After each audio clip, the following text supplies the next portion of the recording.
할렐루야. 감사합니다. 할렐루야. 우리 하나님의 백성들 이렇게 불러 모아주시고, 날씨는 덥지만 하나님께서 우리의 영적인 이 상태를 시원하게 하나님 말씀으로 변화시킬 줄 믿습니다. 아유, 막 머리도 아주 이쁘게 하시고, 오늘 아주 이렇게 나와주셔서 너무 감사드립니다. 오늘 저는 여러분과 함께 요한복음 6장의 말씀을 공부하도록 하겠습니다. 여러분 잘 아는 오병이어의 말씀이 기록되어 있는 요한복음 6장인데요.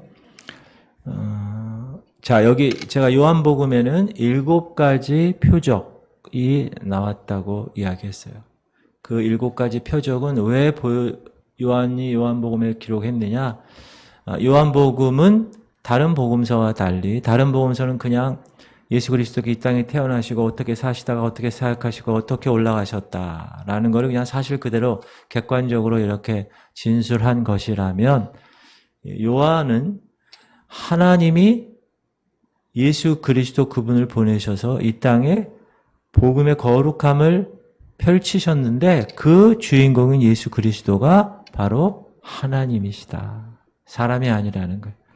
목수의 아들이 아니라는 것, 하나님의 아들이라는 것을 증명하기 위해서 하나님이 예수 그리스도를 통하여 표적을 이렇게 7가지로, 원래 7이라는 숫자가 완전수 아닙니까? 그러니까 완전한 하나님의 아들임을 증거하는 그러한 것이 적혀 있는데, 제일 먼저 그러면 이 표적이 예수 그리스도가 하나님이심을 증거하고 증명하는데 특별히 구원과 관계가 있습니다. 이 표적은 무엇과 관계가 있다고요? 구원과 관계가 있어요. 왜 구원과 관계가 있죠? 예수 그리스도 그분이 구원자로 오셨기 때문에. 그래서 그분을 우리가 바라볼 때, 지금도 마찬가지입니다. 그분을 바라볼 때 우리가 구원자로 항상 바라봐야 될 것이다. 자, 그러면 7가지 기적 중에서 우리가 지난주까지 3번의 기적을 우리가 공부했어요. 오늘은 4번째 기적이고, 자, 첫 번째 기적은 뭐였죠? 물로 포도주를 만드는 기적이었습니다. 자, 이것은 구원이 말씀이라는 것을 의미한다고 말씀드렸어요. 시작. 그의 어머니가 하인들에게 이르되 너희에게 무슨 말씀을 하시든지 그대로 하라 하니라. 예수님이 뭐라고 말씀하시든지 순종하라는 것. 여러분, 예수 그리스도께서 이 말씀을 통하여 여러분에게 말씀하실 때 여러분 순종하십니까? 그러면 기적이 나는 거예요. 어떤 기적? 물이 포도주가 되는 기적. 과학자들이 이런 거 안 믿는데요. 한동대학교 그 총장 분이 계세요. 지금은 이제 총장 안 하고 계신데, 그분이 처음에 그 여인과 연애할 때, 부인 될 사람하고 연애할 때 미국에서 공부할 때인데요. 이 부인은 믿지 않는 이 남편이 예수 믿고 교회 다니는 것이 결혼 조건이었다. 그러니까 이 남자는 이 여인과 결혼하기 위해서 어떻게 해야 될까요? 교회를 다녀야만 했습니다. 근데 이분이 공부를 아주 잘하는 수재였어요. 과학자였어요. 근데 이제 성경 이제 예배 때 딱 나가 목사님들이 주로 뭐 얘기해요? 첫 번째 기적 얘기하고 이럴 때. 그러면 끝나고 나오면 싸운대요, 두 분이. 왜 싸우느냐? 과학자가 어떻게 물리적인 방법으로, 화학적인 방법, 어떻게 물이 포도주가 될 수 있습니까? H2O가 어떻게 뭐가 돼? 막 이렇게 과학적으로. 그랬는데 그분이 나중에 예수 그리스도를 직접 만나는 기회가 됐어요. 그때 뭐라 그러냐면 그분이 창조주이시구나. 그분이 이제 나사라는 그 미 항공우주 거기서 공부했던 분이고 아주 놀라운 과학자인데, 예수 그리스도 그분이 창조주시라는 마음이 탁 든 다음부터 뭐라 그러느냐? 여보, 물로 포도주를 만드는 건 아무것도 아니야. 이 우주를 창조하신 분이 그렇게 얘기했대요. 갑자기 그분 생각이 나서 말씀을 드리는데, 자, 무슨 말씀을 하시든지 그대로 하는 거예요. 그러면 기적이 나타나는 거예요. 지금 할인이가 힘들어 있고 여러 가지 우리 기도하는 대상들, 중보하는 대상들이 많이 있잖아요. 우리가 알 수 없어요. 그러나 합력하여 선을 이루신다는 그 말씀을 어떻게 해요? 하나님 말씀을 믿고 순종하는 거예요. 그러면 어떻게 됩니까? 선을 이루게 되는 거예요. 할렐루야. 그게 첫 번째 기적이었고, 두 번째 기적은 뭐냐? 왕의 신하의 아들이 지금 죽을 병에 걸렸어요. 거의 죽게 되었습니다. 그래서 이 왕의 신하가 와서 예수님 고쳐주세요. 그렇게 얘기했는데 예수님은 그 왕의 신하의 아들 집에 가지 않고 그냥 여기서 이 자리에서 고쳐주셨어요. 여기서 얘기했는데 왕의 신하의 아들 저기 있는 데서 났어요. 시공을 초월해서. 현장에 가지 않고 그 자리에서 고쳐주신 그것은 그 왕의 신하, 그 아버지, 그 아픈 아들의 아버지의 믿음을 보셨다는 거예요. 믿음. 시작. 예수께서 이르시되 가라 내 아들이 살아있다 하시니 그 사람이 예수께서 하신 말씀을 믿고 가더니 믿음이 중요하다. 그랬더니 내려가는 길에서 그 종들이 오다가 만나서 아이가 살아있다. 믿고 갔고 거기서는 나서 종들이 왔고 중간에 탁 만난 거예요. 살았어요. 기적이죠. 죽어가는 애가. 그래서 이 두 번째 기적을 통하여 예수님은 뭐라고 그러시는가? 구원은 뭐라고요? 믿음이다. 세 번째, 지난 시간에 배웠던 기적이 있습니다. 기억나십니까? 네. 감사합니다.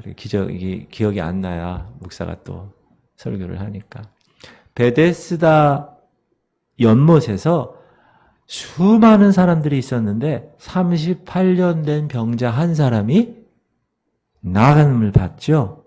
거기서는 구원이 뭐라고요? 은혜라고 얘기했어요. 은혜. 그 수많은 사람들 중에서 한 사람이 구원받은 거 아니에요. 은혜라는 거예요. 5장에 나오죠. 시작. 예수께서 이르시되 일어나 내 자리를 들고 걸어가라 하시니. 여러분도 저도 수많은 사람들 중에 하나님의 은혜로 이렇게 목사가 되고 이렇게 성도가 되어서 하나님 안에서 주님이 원하시는 삶을 살아가고 있습니다. 믿습니까? 그 할렐루야죠. 그게 모든 것이 은혜예요. 그게 은혜. 저 수많은 사람들 중에서 하나님이 하나님을 알게 하시고 만나게 하시고 어떤 방법인가는 우리가 알 수 없지만 하나님께서 지금 이 시간 하나님의 자녀 삼아주신 그 은혜. 그래서 우리는 그 은혜를 항상 기억을 한다. 피값으로 목숨값으로 나를 살리셨다. 그 은혜를 꼭 기억하시기를 바랍니다. 오늘 네 번째 표적은 여러분 잘 아는 오병이어, 5개 떡, 2개 물고기. 이 오병이어 사건을 통해서 남자만 5,000명을 먹으신 사건은 저희가 모태신앙인 사람은 한 수백 번은 들었을 거예요. 그런 구체적인 얘기는 하지 않겠습니다만 여기서 그러면 무엇을 얘기하느냐? 구원과 어떻게 연관하는가? 자, 첫 번째 구원이 뭐라고 그랬습니까? 말씀과, 또 두 번째 구원이 믿음과, 세 번째 구원이 은혜와 연결이 되었다면 오늘 네 번째 오병이어는 뭐냐? 사람과 하나님 사이의 협력을 이야기한다는 것. 자, 구원은 예수 그리스도의 영적인 떡을 먹음으로 이루어지는데 그 떡을 누가 어떻게 전달하느냐가, 여러분 떡을 전달하지 않았는데 어떻게 먹어요?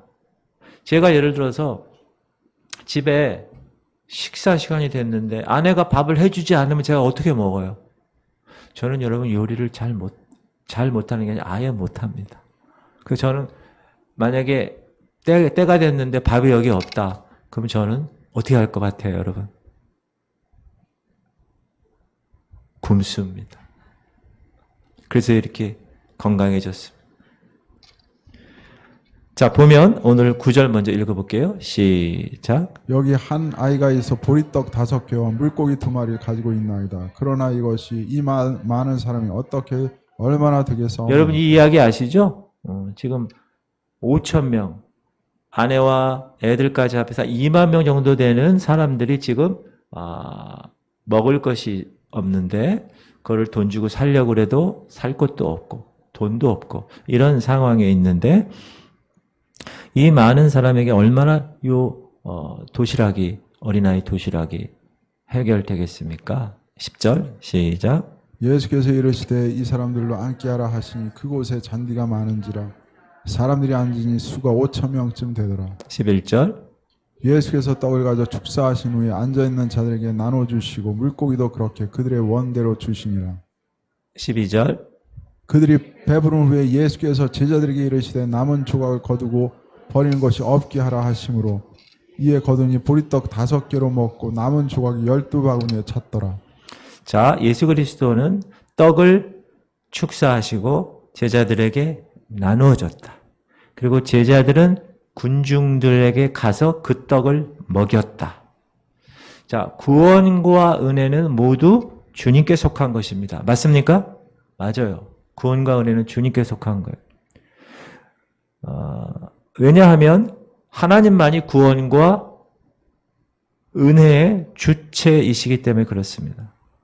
그러나 그 구원이라는 선물, 그 메시지를 사람들에게 가져다 주기 위해서는 하나님은 아직도 하나님 스스로 하지 않으시고 인간을 도구로 사용하셔서 그것을 전하게 하신다는 거예요. 그래서 구원받은 사람을 통하여서 자, 여러분 구원 받으셨죠? 그러면 저와 여러분을 통하여서 그 구원을 전달해서 그 구원을 이루게 하시는 분, 그것이 하나님께서 오늘 이 오병이어를 통하여서 우리에게 말씀하시는 거다. 전파하지 않으면 어찌 듣겠어요? 여러분 믿지 않는 남편에게 예수 그리스도에 대해서 전하지 않은데 어떻게 남편이 그 영생의 떡을 먹겠어요? 듣지 못했는데. 시작. 그런즉 그들이 믿지 아니하는 일을 어찌 부르리요 듣지도 못한 일을 어찌 믿으리요 전파하는 자가 없이 어찌 들으리요. 그래서 우리는 항상 구원받고 하나님의 자녀가 되었다면 이제 사명이 뭐예요? 예수님이 유언하면서 하신 사명, 유언하시면서 하신 사명. 뭐라고 그랬습니까? 모든 족속으로 제자를 삼아 아버지와 아들과 성령의 이름으로 세례를 주고 내가 내게 명한 모든 것을 가르쳐 지키게 하라. Go, 가서 make disciples, 제자 삼아, teach, 가르쳐, 전하라는 거예요. 그게 우리의 사명이라는 거예요. 우리는 그냥 할렐루야, 교회 와서 하나님 감사합니다. 그것으로만 끝나는 사람이 아니다. 전달해야 된다. 전달해야 된다. 주님은 어린아이 보리떡 5개와 물고기 2마리를 취하시고 쪼개셔서 다른 사람을 축복하는 데 사용하셨다는 거예요. 그러므로 여러분이 오병이어가 되셔 하나님의 놀라운 일들을 감당하는 사람이 되어야 될 것이다. 이것이 4번째 표적입니다. 요한복음에 몇 가지 표적이 나왔다고요? 7가지.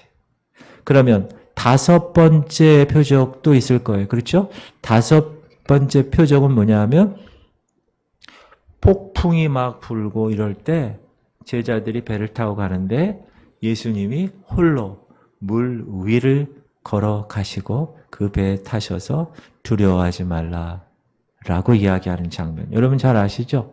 그것을 한번 우리가 물리적인 것을 여러분 물 위를 걷는 사람은 이 세상에 소금쟁이밖에 없습니다.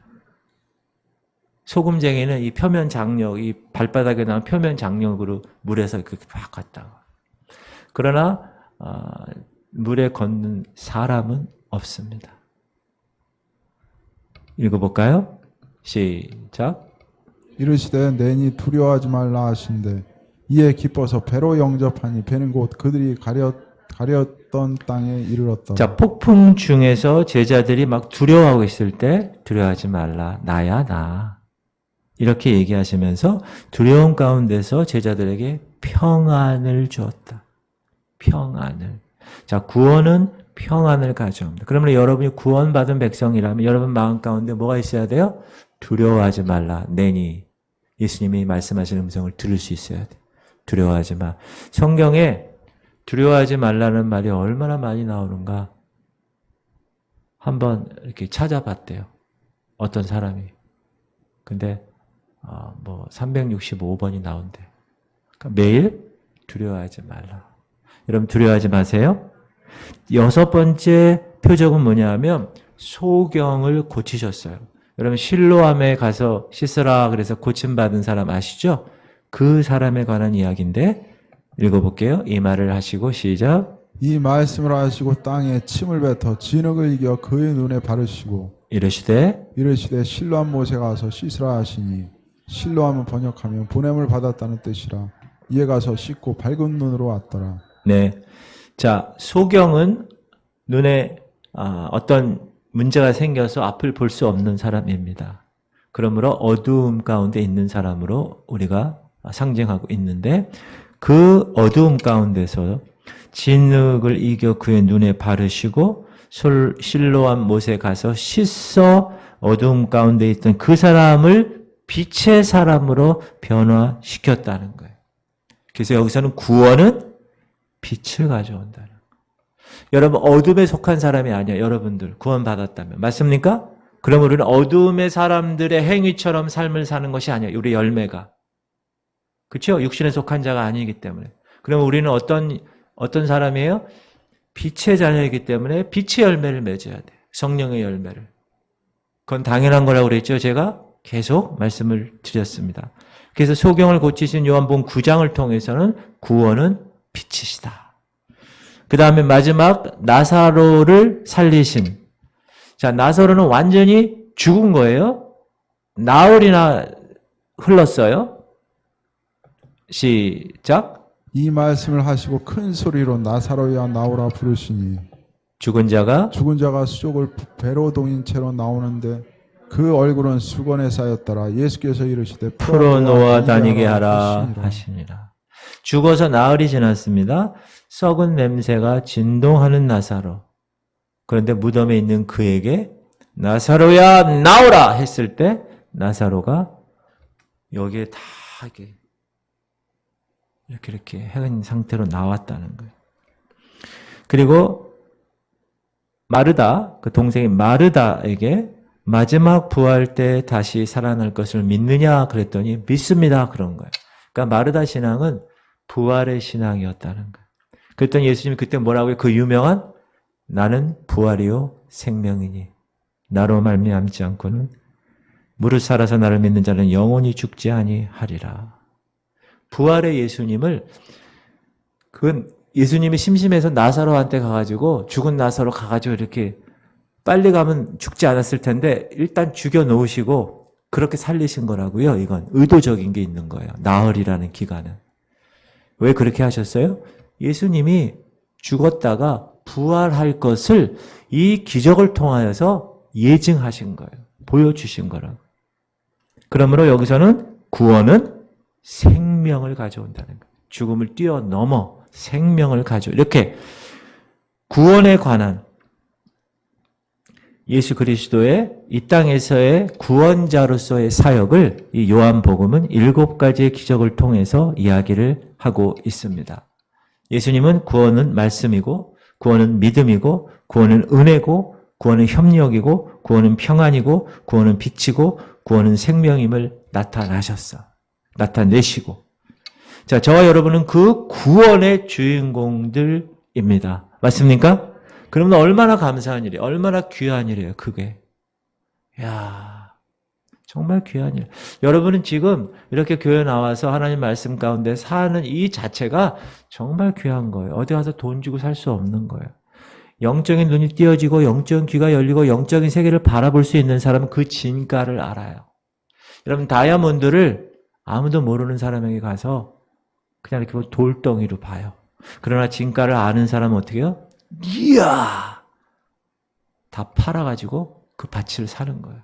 우리는 예수 그리스도 그분의 진가를 알았어요. 그러니까 그 안에 있는 보화를, 밭에 묻힌 보화를 알았어요. 그래서 그 밭을 사는 거예요. 그 밭을 사면 이 보화는 내게 되니까. 여러분, 예수 그리스도 그분이 여러분의 구원자로 항상 존재하고 계십니까? 그러면 여러분은 행복한 사람이 되는 거예요. 여러분이 7가지 표적을 다 이 구원을 통하여서 경험하기도 하고 경험할 수도 있고 경험한 사람입니다. 할렐루야. 그리고 나서 자, 오병이어의 기적을 체험한 거예요. 배가 고팠는데 예수님이라는 그분이 나타나서 도시락을 가지고 5천 명, 2만 명을 먹이신 사건을 사람들이 다 2만 명이 본 거예요. 그러니까 얼마나 놀라울까요? 대단한 일이죠, 이거는. 근데 그런 상황에서 이제 사람들이 예수님을 따라가기 시작한 거예요. 어디서부터 어디까지 따라가는가? 바다 건너편 벳세다 광야에서 오병이어가 있었는데 건너편, 여러분 갈릴리 호수인데 워낙 크니까 바다라고 그러잖아요. 그 맞은편인 가버나움까지 예수님을 쫓아왔어요. 누가? 그 오병이어에서 떡을 먹은 사람이. 그 떡을 먹은 사람이 예수님을 쫓아와서 그 가버나움의 회당까지 온 거예요. 그래서 회당에 딱 지금 이 회당이라면 이 회당, 유대인 회당이라고 유대인만 들어가고 유대인 남자만 들어가는 시너거그라는 데가 있어요. 거기서 이 얘기도 나누고 하나님 율법, 그것도 모세 오경, 그것도 공부하고 서로 토론하고 그런 토론 문화가 이스라엘을 지금 지배하고 있잖아요. 탈무드의 그런 교육 이런 걸 통해서 그런 가버나움 회당에서 이제 예수님이 오병이어를 다 경험케 하시고 나서 거기에 대한 메시지를 선포하는 거예요. 59절 시작. 이 말씀은 예수께서 가버나움 회당에서 가르치실 때 하셨느니라. 그런데 예수님이 딱 보니까 이 사람들이, 수많은 사람들이 자기를 따르는 동기가 뭔가를 아셨어요. 뭐죠? 육적인 배를 채워주신 분이니까 그것만을 채우고 싶어 하기 위해서 또 온 거예요. 어떻게 보면 영적이지 않은 천박하고 육적인 것에 매여 있는 사람들의 실질적인 모습을 예수님이 보고 이렇게 말씀하십니다. 26절 시작. 예수께서 대답하여 이르시되 내가 진실로 진실로 너희에게 이르노니 너희가 나를 찾는 것은 표적을 본 까닭이 아니요 떡을 먹고 배부른 까닭이로다. 썩을 양식을 위하여 일하지 말고 영생하도록 있는 양식을 위하여 하라. 이 양식은 인자가 너희에게 주리니 인자는 아버지 하나님께서 인치신 자니라. 그들의 육체적인 욕구, 배가 불렀던, 밥을 못 먹고 있는 상태에서 한 끼 먹었던 그 체험 때문에 내가 이 사람을 따라가면 굶지 않겠구나 하는 그런 생각, 그런 육적인 것만을 채우고 싶어 했던 그 마음을 보시고 주님은 뭐라고 그러셨어요? 썩을 양식과 영생하도록 있는 양식을 구별하셨어요. 여러분, 지금 우리도 이 두 가지 사이에서 살아가는 존재들입니다. 세상 사람 보세요. 먹고 살아야 할 썩을 양식을 위해서만 살아갑니다. 제가 계속 반복하지만 돈 때문에 돈만 쫓아가는 사람들. 돈만 되면 모든 거 다 필요 없어. 두 사람이 있으면 저 사람이 죽어야 내가 저 돈을 다 받아. 오징어 게임이 주제가 그거잖아요. 그렇죠? 저기 보이는 저 돈. 저 사람 없으면 내가 다 먹는 거야. 세상은 다 그렇게 살아가고 있다. 그러나 하나님 백성들은 그것이 다가 아닌 거를, 우리도 육체가 있기 때문에 밥을 먹어요. 그러나 그것이 다가 아니다.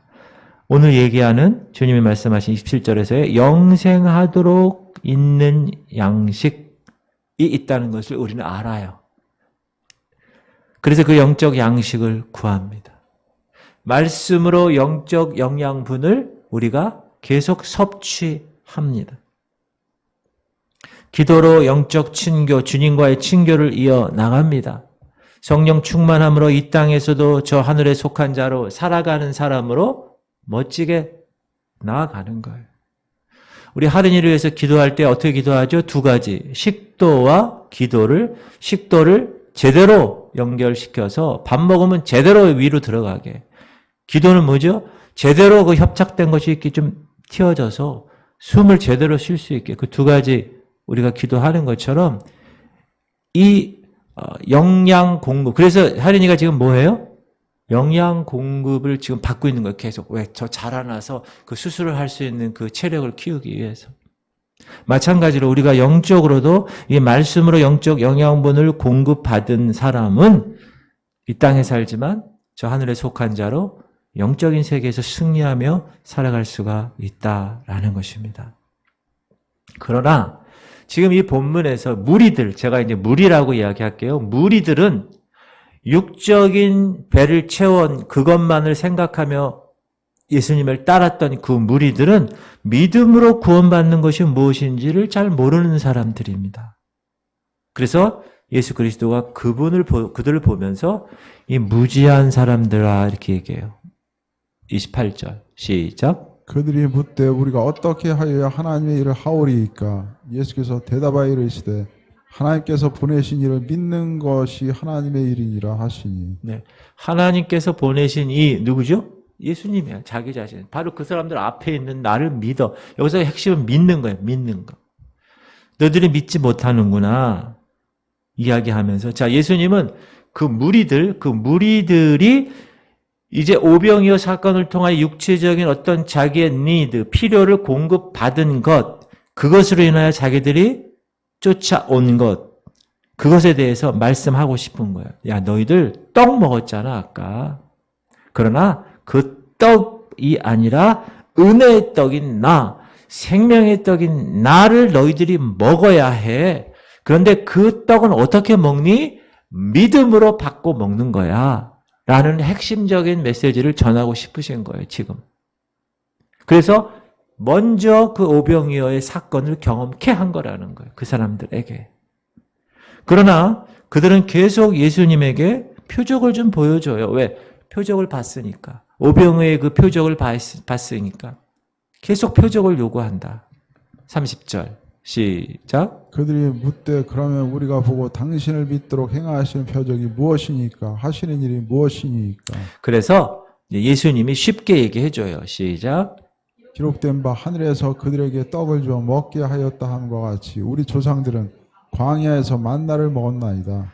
왜? 이들은 다 광야에서 만나 먹은 거를 다 알아요. 왜? 유대인이니까. 그러므로 이 질문을 받으시고 예수님은 그들에게 말씀을 증거하십니다. 이게 오늘의 이제 핵심이에요. 첫 번째는 예수님 자신이 생명의 떡이라는 거예요. 오병이어 사건을 그냥 만드신 게 아니라 이 생명의 떡이라는 것을 사람들에게 알리게 하기 위해서 그들이 육체적인 떡으로 인하여 경험을 하게 한 것이다 라는 것입니다. 32절 시작. 예수께서 이르시되 내가 진실로 진실로 너희에게 이르노니 모세가 너희에게 하늘로부터 떡을 준 것이 아니라 내 아버지께서 너희에게 하늘로부터 참떡을 주시나니. 예, 여러분 광야 생활할 때 만나 내렸잖아요. 그 만나 모세가 내려준 건가요? 아니요. 모세는 그런 존재가 못 돼요. 하나님이 하신 거예요. 하나님. 그리고 이제 예수님 그분이 이 땅에 오셔서 사람들과 대면하고 있는 그때는 참떡인 내가 있다. 나는 생명의 떡이야. Bread of life. 그거를 얘기해 주는 거예요, 지금. 자, 이 말씀은 뭡니까? 예수님 그분이 하나님의 아들이심을 나타낸 겁니다. 자, 오병이어 때 경험했던 그냥 한 끼 먹고 그냥 뒤돌았으면 그냥 화장실 가서 끝나는 그런 떡이 아니라 그런 썩어질 떡이 아니라 영원한 생명을 줄 수 있는 참떡, 영적인 떡, 그것이 이 설교를 통하여 그들 메시지가 그들 마음판에 새기게끔 한 거예요. 그래서 하나님은 생명의 떡은 하늘에서부터 온 인격이다. 이렇게 얘기합니다. 33절 시작. 하나님의 떡은 하늘에서 내려 세상에 생명을 주는 것이니라. 그리고 예수 그리스도께서는 우리에게 그 영적인 생명의 떡으로 생명을 우리에게 주신 거예요. 그리고 그거는 유대인에게만이 아니라 모든 세상에게 다 주신다고 그렇게 말씀하신 겁니다. 그러니까 이들이 이렇게 얘기합니다. 시작. 그들이 이르되 주여 이 떡을 항상 우리에게 주소서. 예수께서 이르시되 나는 생명의 떡이니 내게 오는 자는 결코 줄이지 아니할 터이요 나를 믿는 자는 영원히 목마르지 아니하리라. 36절 그러나 내가 너에게 이르기를 너희는 나를 보고도 믿지 아니하는도다 하였느니라. 37절. 아버지께서 내게 주시는 자는 다 내게로 올 것이요 내게 오는 자는 내가 결코 내쫓지 아니하리라. 38절.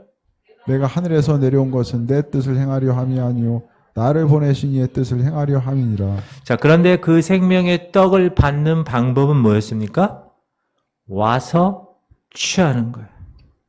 자기 의지를 가지고 주님 앞에 나와야 하고, 주님 그분이 우리가 처음에 주일날 예배할 때 뭐래요? 완전하신 예배함 이렇게 찬양하잖아요. 그분이 나를 통치하시고 나를 다스리신 분이라는 것을 내가 고백할 때, 그때 그 생명의 떡은 나의 영적 삶의 영양분이 되는 거고 힘이 되는 거고 생명이 되는 것이다. 그렇게 주님이 말씀하고 있는 거예요. 여러분, 이 생명의 떡은 오늘날 우리에게 여러분에게 주어진 생명의 떡임과 동시에 미래에도 부활의 때에도 생명을 주는 겁니다. 마지막 날에도. 시작. 나를 보내신 이의 뜻은 내게 주신 자 중에 내가 하나도 잃어버리지 아니하고 마지막 날에 다시 살리는 이것이니라. 네, 40절. 내 아버지의 뜻은 아들을 보고 믿는 자마다 영생을 얻는 이것이니 마지막 날에 내가 이를 다시 살리리라 하시니라. 그래서 여러분이 우리가 이제 다니엘서도 공부하고 새벽에 또 요한계시록도 공부해서 잘 알지만 여러분은 이제 부활체가 되고 하늘로 예수 그리스도 그분과 함께 혼인잔치에 참여할 사람이 되는 겁니다. 우리가 부활하는 거예요. 믿지 않는 사람도 부활해요. 그들은 어떻게? 영원한 영벌에 가기 위해서. 그 사람들은 지옥에서 영원히 살기 위해서 부활하는 거예요. 우리는 하나님과 함께 저 하늘나라에서 영원히 살기 위해서 부활하는 거고. 이렇게 부활에 관한 생명도 생명의 떡이신 그분이 주신다는 거예요. 그런데 이 무리들, 이 군중들은 예수 그리스도 그분을 지금 예수님이 계속 얘기하는 게 뭐예요? 내가 하나님의 아들이야. 내가 구원자야. 너희들 오병이어 사건 경험하지 않았니? 아직도 이해 못하겠어? 계속 쉽게 얘기하는데 이 무리들, 이 군중들은 이해를 못하는 거예요. 그리고 예수 그리스도 그분을 하나님의 아들로 인정하지 않는 거예요. 뭘로 인정합니까? 그냥 목수의 아들로 인정하는 거예요. 시작.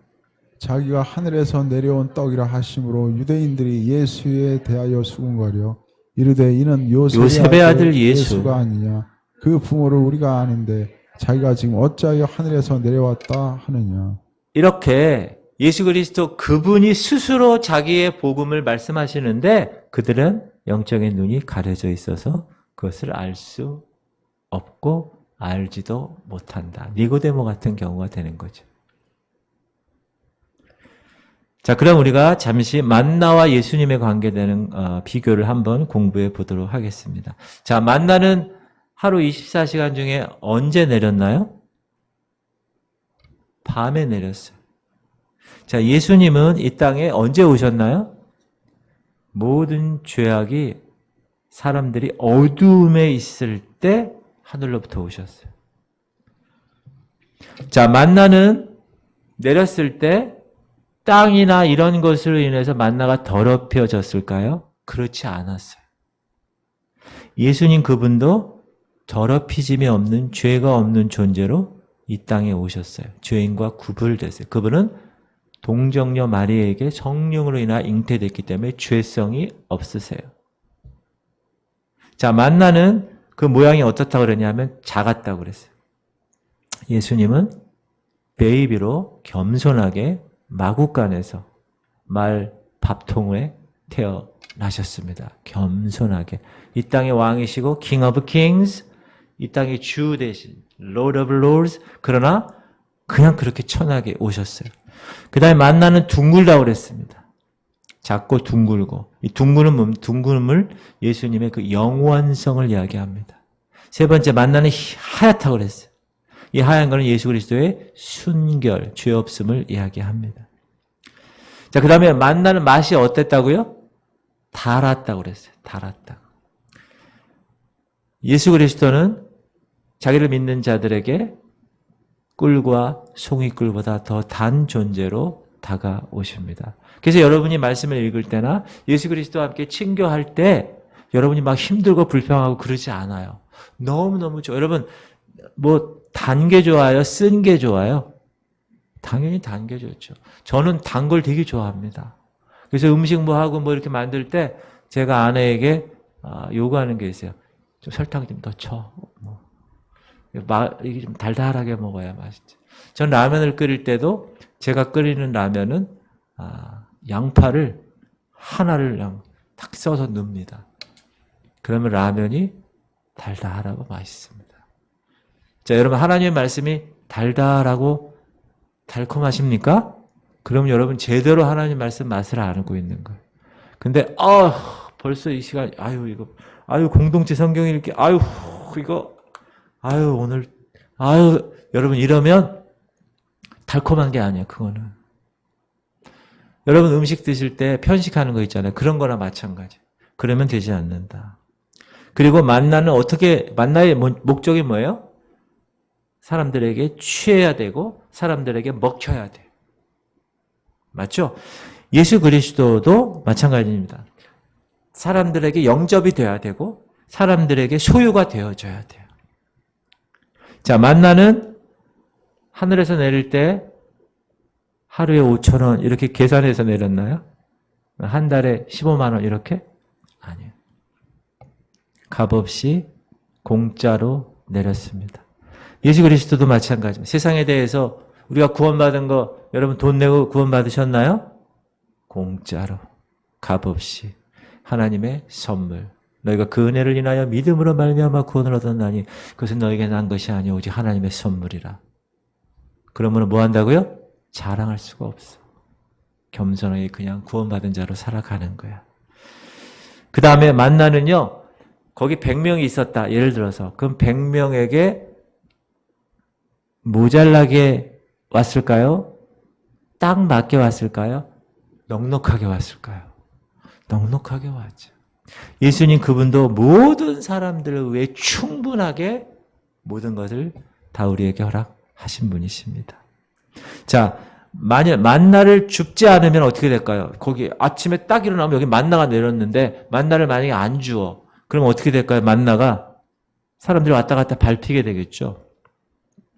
예수 그리스도 그분을 사람들이 영접하지 않으면 어떻게 됩니까? 그를 거절하고 그를 밟아 뭉개는 그러한 일이 벌어지게 된다는 거예요. 자, 만나는 언제까지 먹었어요? 이제 가나안 땅에 들어가서 거기서 딱 만나가 그친 거예요. 광야에서만 먹었다. 만나는.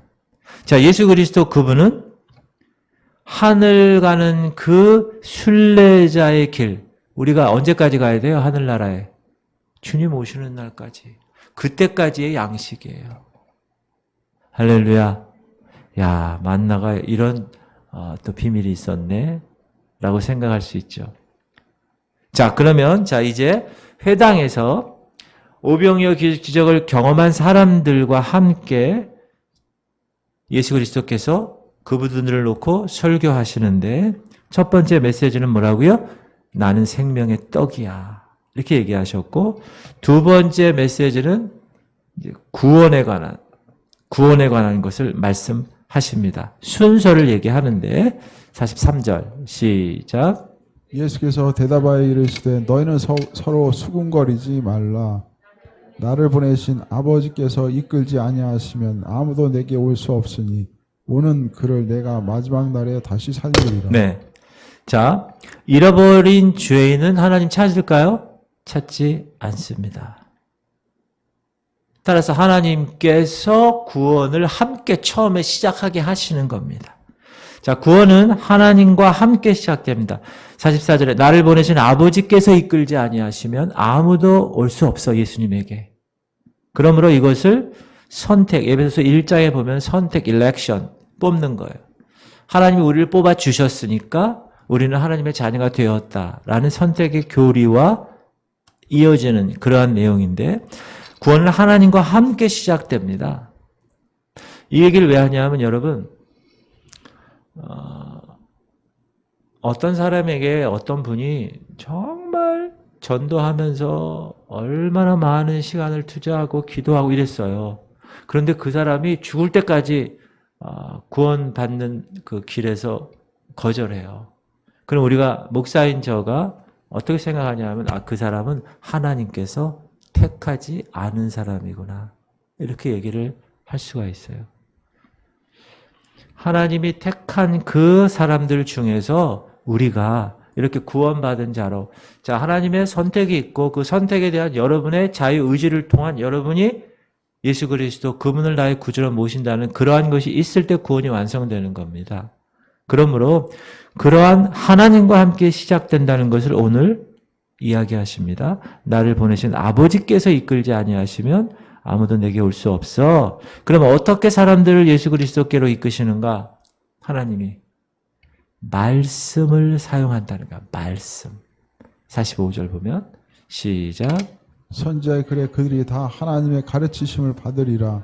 기록되었은즉 아버지께 듣고 배운 사람마다 내게로 오느니라. 아버지께 듣고 배운 사람마다 말씀. 자, 46절 시작. 이는 아버지를 본 자가 있다는 것이 아니니라. 오직 하나님에게서 온 자만 아버지를 보았느니라.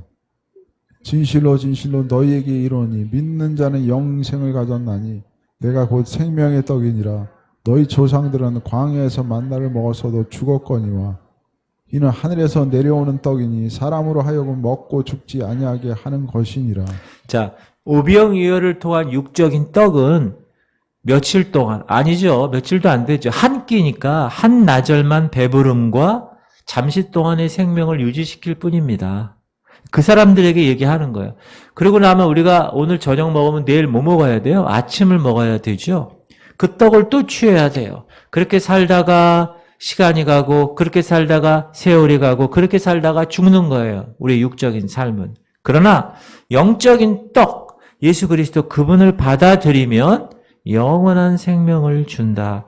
그래서 51절에서 예수님은 자기의 생명이 온 세상의 생명을 위해서 내어준 거야 라고 분명히 얘기하십니다. 읽어볼게요. 시작. 나는 하늘에서 내려온 살아있는 떡이니 사람이 이 떡을 먹으면 영생하리라.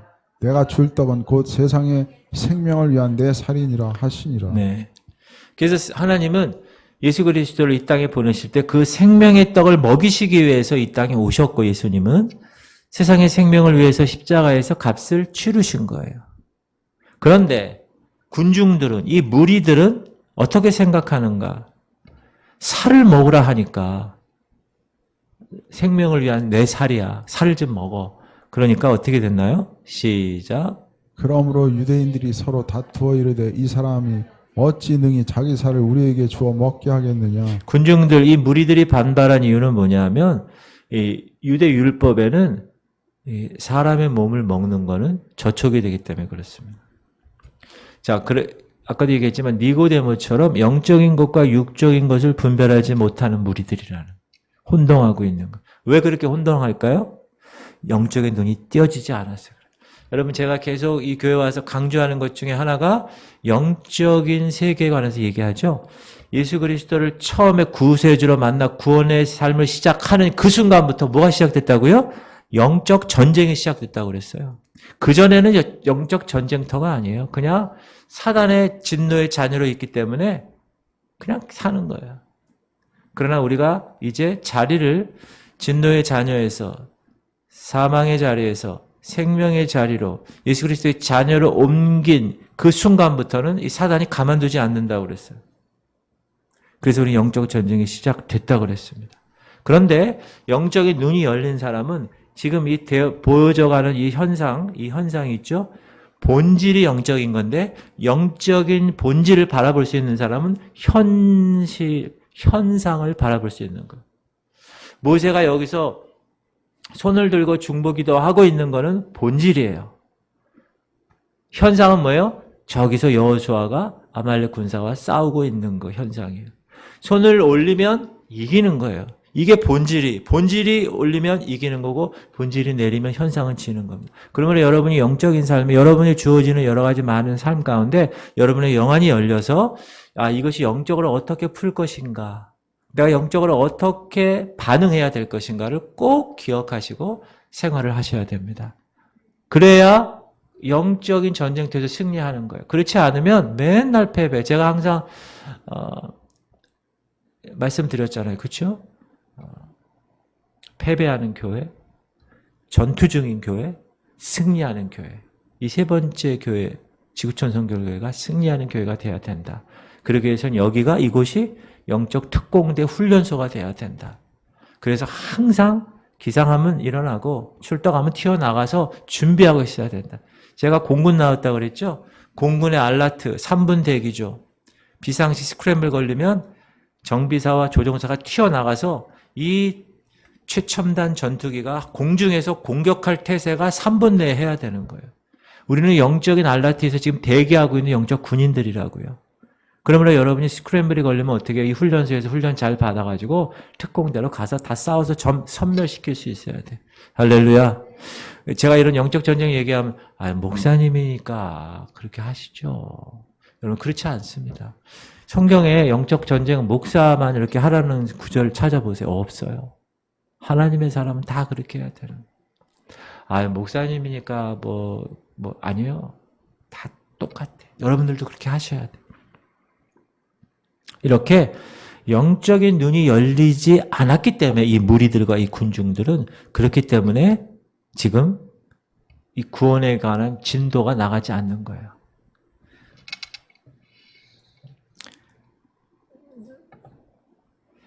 자, 세 번째 예수님은 이제 구원의 능력을 나타내십니다. 53절부터 읽어볼게요. 예수께서 시작.